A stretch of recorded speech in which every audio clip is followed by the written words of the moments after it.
Pag-issue ng clearance sa pag-aangkat ng ilang imported na isda sa bansa, sinuspende ng Agriculture Department.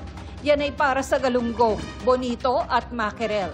Sa gitna yan ng investigasyon sa pagpupuslit umano sa mga palengke ng hanggang 100 toneladang isda kada taon. Illegal daw ito kung ang importasyon ay para sa delata, processing o institutional buyers.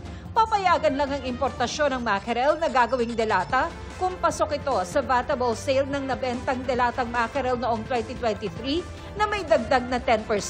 Sabi ng Department of Agriculture, hahabulin at parurusahan nila ang mga nasa likod ng iligal na pagpupuslit ng mga isda sa mga palengke. Pero hindi raw kasama sa crackdown ang mga nagtitinda sa mga palengke.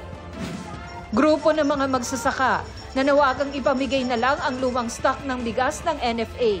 Ayon sa Bantay Bigas, mainam na ito lalo't buwis ng bayan naman ang ipinambili sa bigas. Pag-uusapan sa NFA Council meeting sa April 11 kung ano ang gagawin sa bigas para hindi ito masayang. Pero ayon sa NFA, hindi saklaw ng kanilang kapangyarihan ang pamamahagi ng bigas kahit nasa warehouse nila ito. Mahigit 100 milyong piso kailangan ng Agriculture Department para mabakunahan ang mahigit 20 milyong aso sa bansa. Ayon sa DA, wala pa rito ang bayad sa magbabakuna para sa hiringgilya at iba pa. Sa tala naman ng DOH, umabot na sa 84 ang nasawi sa rabies mula January 1 hanggang March 16, 2024. Para sa GMA Integrated News, Tina Panganiban Perez, ang inyong saksi. Mga kapuso, sama-sama tayong maging saksi.